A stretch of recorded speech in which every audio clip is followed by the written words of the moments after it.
Hey, what's going on, everybody? Welcome back to the Land Development Podcast. I'm your host, Ryan Glick. And if this is your first time joining us, our show is dedicated to having conversations with people from the industry, spotlighting their background, how they got to where they're at today, and then also doing some site stories where we talk about different projects that they've been involved in. And today I'm excited to have with me the Director of Sales and Marketing for Diligent Development, Kalen Ludwig. Kalen, thanks for joining me. Thanks for having me, Ryan. Absolutely. And so where I want to start is more around your background and how you got to where you're at. I know you're involved in a lot. And so maybe take us through how you got into the real estate industry in general. Yeah.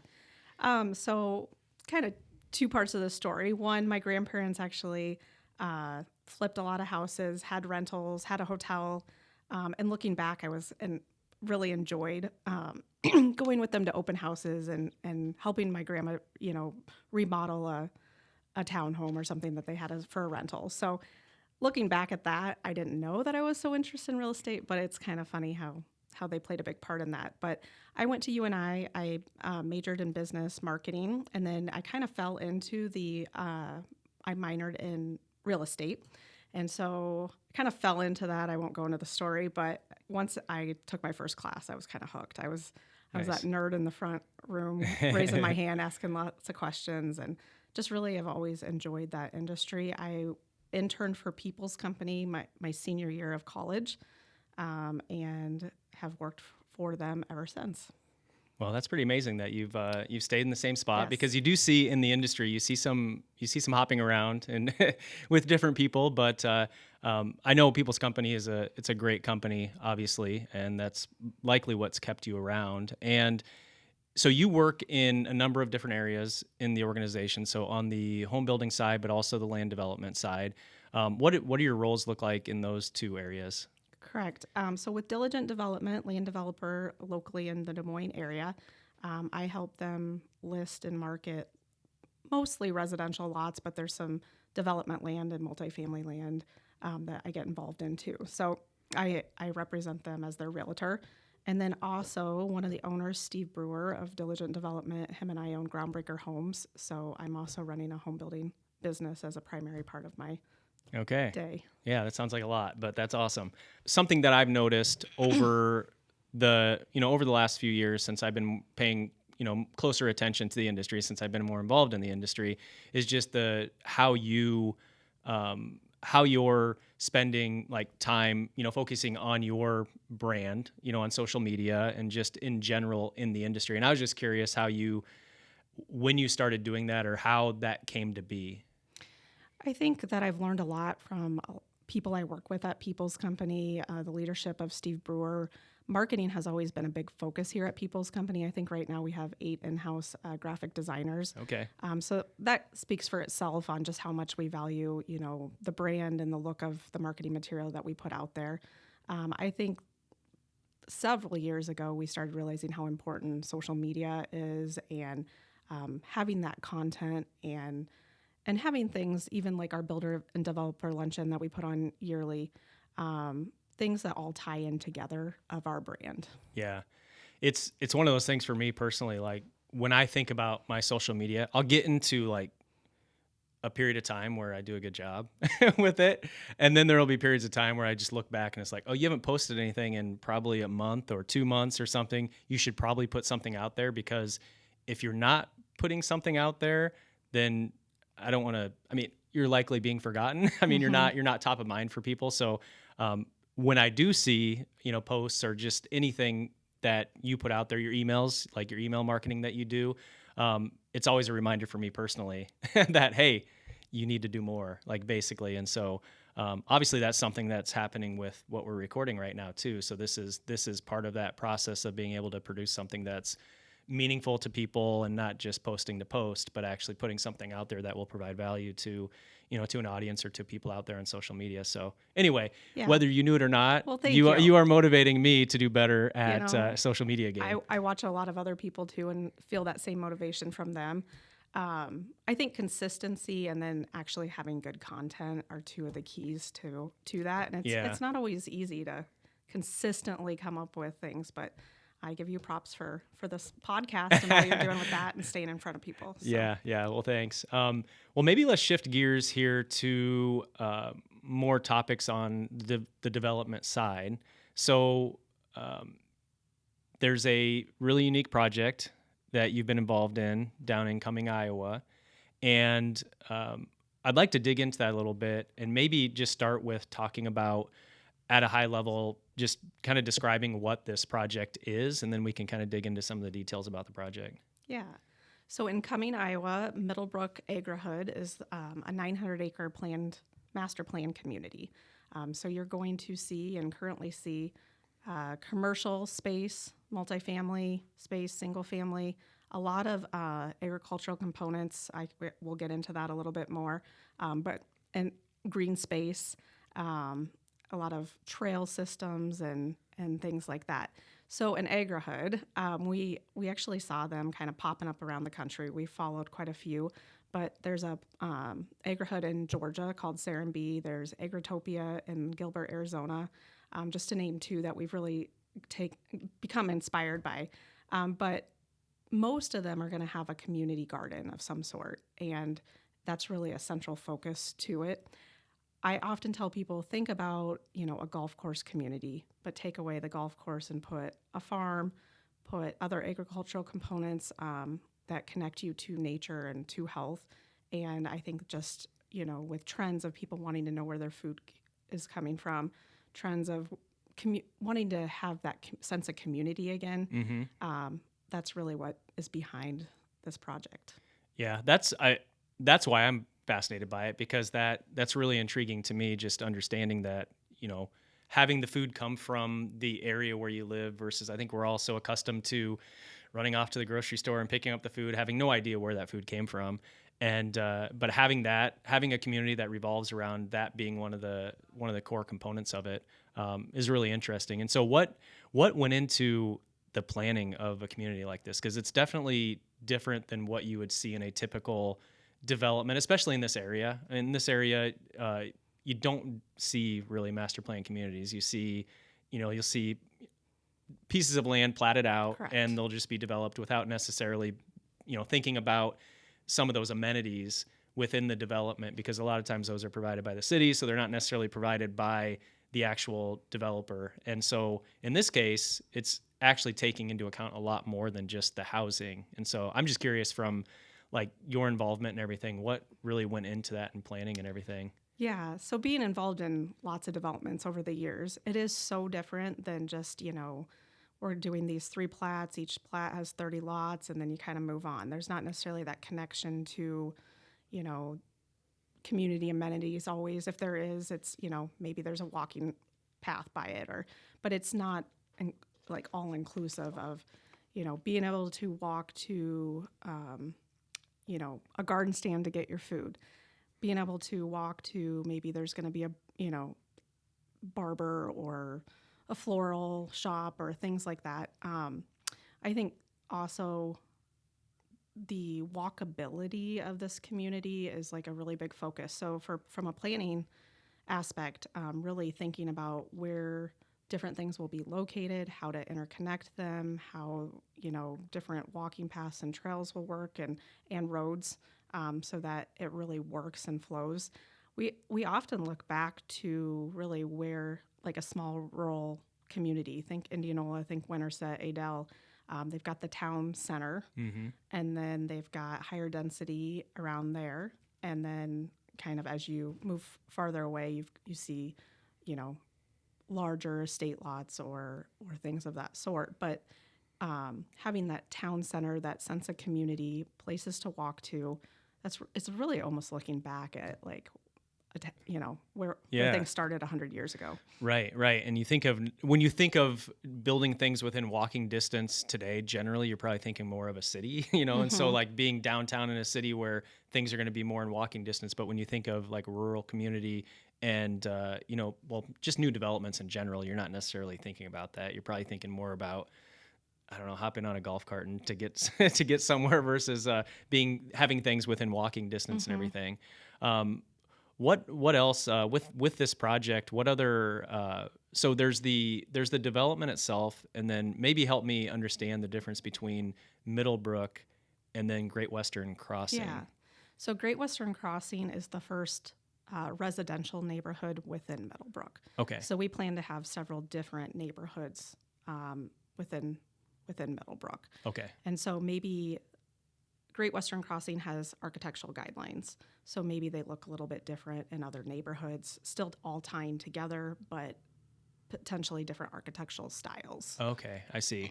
And so, as far as the different neighborhoods, with Western Crossing being one of them, are they already identified as to what neighborhoods will be coming, or is that kind of a planning process that you're going to continue to go through? It's high level plan, Okay, but very, we want to be able to pivot to what the marketplace is gotcha. demanding. And so, yes, we have high level planned the community. Yeah, And, major intersections and roads and things like that. We've spent a lot of energy and time trying to figure out. But as things continue, as Yep. you've probably seen with lots of development, things are always moving and Yep. changing. And, you have a user that wants to do something, so you find a space for them and kind of keep working around that. So Yeah. When did this project start? When did you? Well, I guess maybe when was it planned, and when did you actually start turning dirt and doing the development? I mean, it's been over 5 years ago that they started Okay. accumulating the land. I think we were at originally 400 acres planned, and it's gone up to 900. Okay.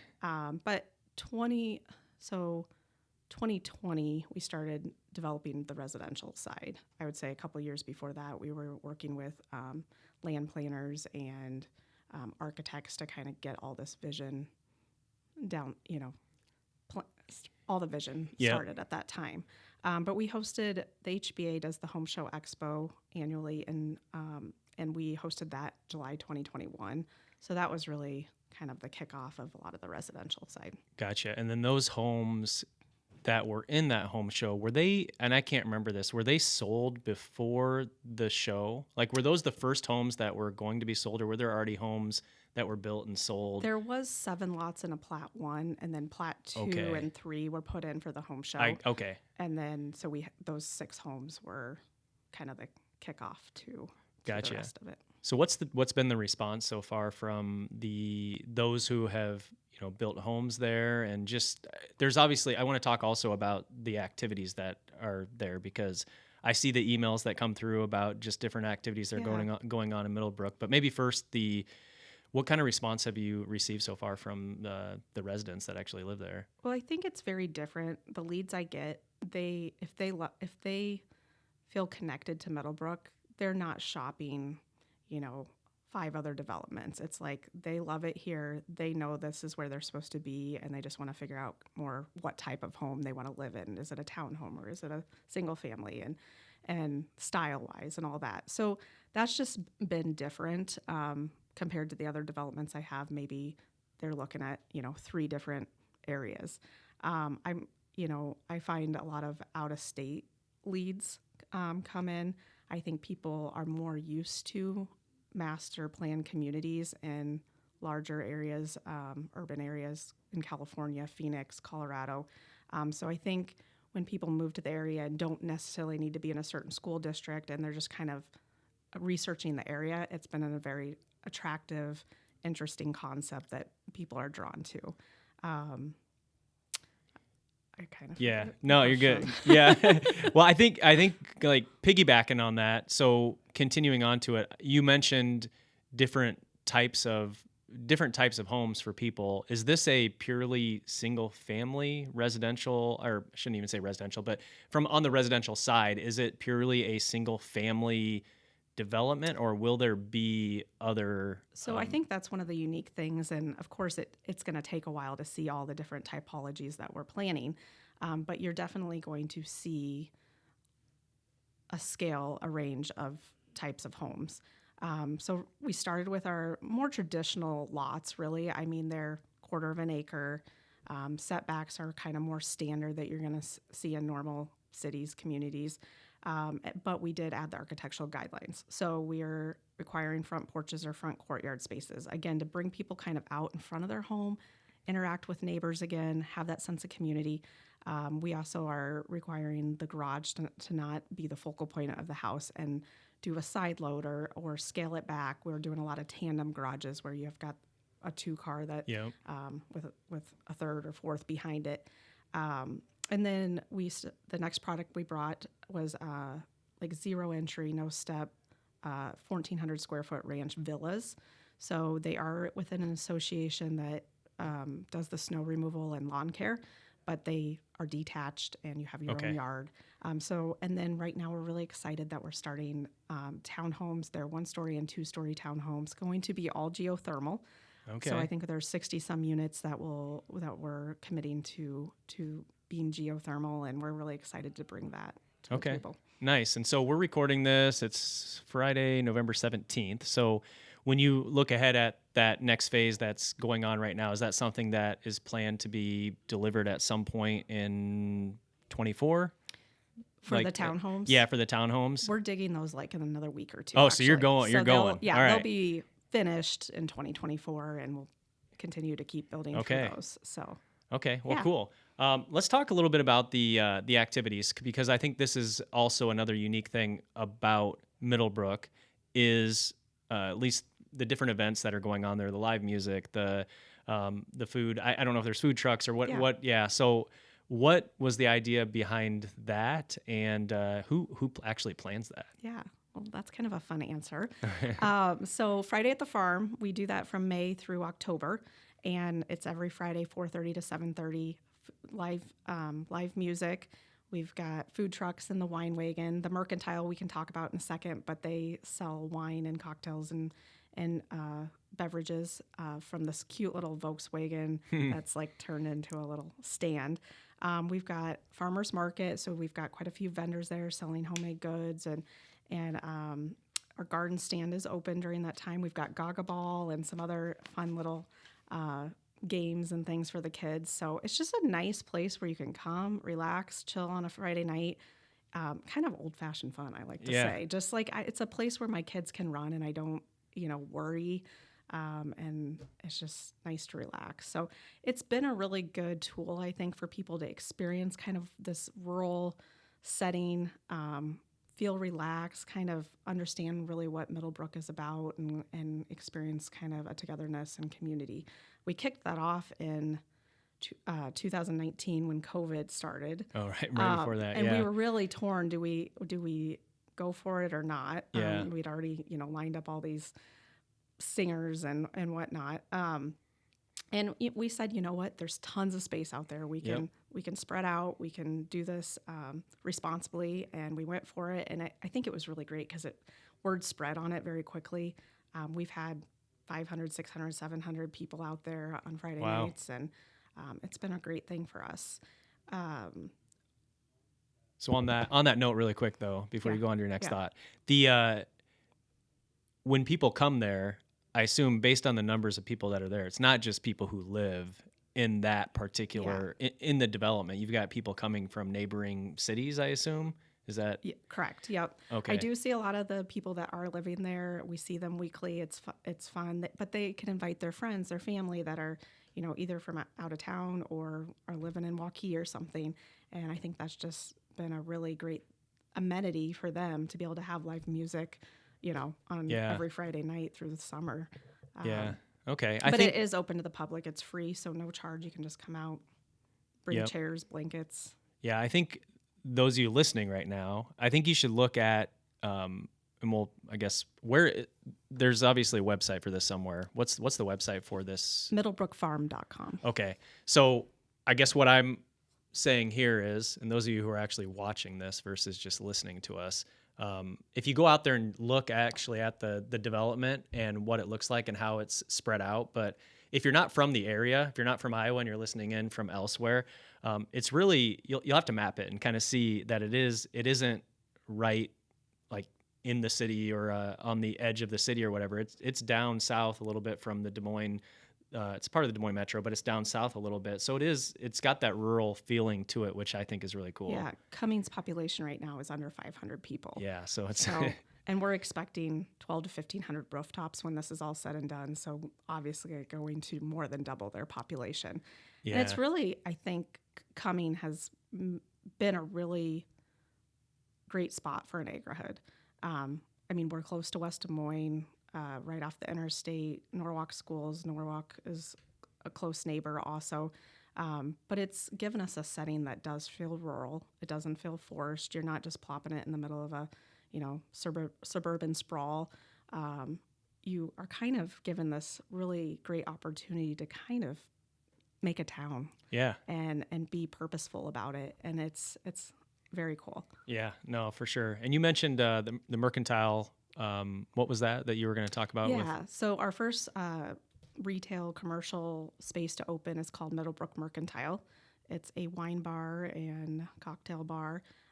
We do have some grab and go food, cheese, meats, things of that nature. And then we do sell wine. Steve Brewer with Diligent Development actually owns 2 vineyards out in Washington and Oregon area. And so Okay. he's brought in his wine, and that's pretty fun to get to market that. And Okay. You know what's funny about that is as I was here at your office sitting out there and I was looking at the forecast that was coming up and I saw Clive and then I saw what was it? Was it Wawa? Walla Walla. Walla Walla. Yep. That's what it was. I was like, Why what? is Why that? is that up there? I think that maybe Yes. makes sense. So now. actually, we have I think seven or 8 offices. I should know that, but People's Company does, and one is in Okay. Walla Walla, Okay, Washington. that's what that is. So Okay, it's it probably wasn't his giving- vineyard. yeah, but Yeah. that's where he got connected as we opened that office and then got Okay. connected to that area. So. Okay, that's cool. So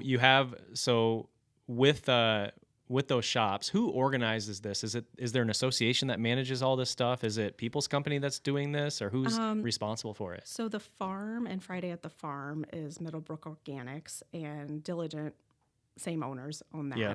I was gonna say my mom actually is the organizer, planner, event Oh, planner really? of Friday at the Farm. So Oh, it's that's been awesome. really fun to kind of tie in my family, and my kids think it's pretty cool that Grandma runs this. Yeah, for sure it So, would be.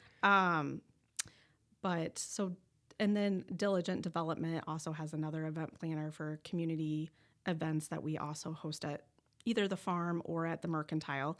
So we're doing yoga classes, wreath making classes, wine Okay. tasting classes, and that is open to the public, but we definitely, email out to the homeowners that are living there and try to get them engaged and bring, value to them for living in the community.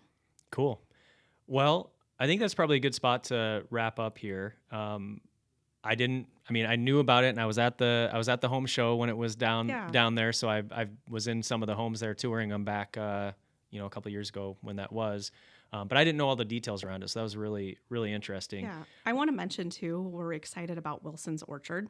So they're opening a second location. They're right now in the Iowa City area, and we'll be opening a pick-me orchard. I think they've got like strawberry patch, definitely apple orchard, pumpkin patch, things of that nature. And they have a bakery, restaurant, event venue, pretty amazing space. So that'll be opening this spring, summer 2024. Actually near the property or on the Yes, property? Okay. in Middlebrook, correct. Okay. So, and then we also connected to that, so I guess sheep eat the byproduct of apple cider, and so they raise sheep and kind of have that food to table. Okay. Interesting. With their sheep also. So, Wilson's will be raising sheep in this area kind of close to their orchard, and we are going to do the Middlebrook Meadow with them in that area, and you'll be able to jump off the Great Western Bike Trail that runs through this development and kind of go on this other little walkway, mile walk around this area. It's just gorgeous Nice. up there, and I mean, just thinking of like a fenced-in area with sheep and Yeah. some livestock will be pretty cool. So that will be coming next year. We're also moving our community garden up close to the Cumming Avenue Highway, and so it'll just be a little bit more of a community-centric experience where we have raised beds that you can garden, rent and garden with our farm manager. Probably more classes and things like that to be expected. So Okay. we're excited about that too. Nice. Well, I'm glad you shared that. Yeah. I was ending it before we got to that Yeah, I point, so had that's to. good. Yeah, Wilson's I think will be a game changer and just bring a lot more agricultural components to our Agrihood too. So. Nice. Okay, well, before we go, I want to make sure that you have an opportunity to share how people can connect with you. If somebody is interested about this project, maybe they're not even from this area and they're just curious to learn more about how it went down because maybe they want to do something like this in their area. What's the best way to reach you? Well, I recommend checking us out on Instagram or Facebook. If you just put in Middlebrook Agrihood, you can find us pretty easily there. And then middlebrookfarm.com is going to have lots of information about the events, about the homes being sold, and what it's like to live in Middlebrook, and just kind of the whole vision and community experience.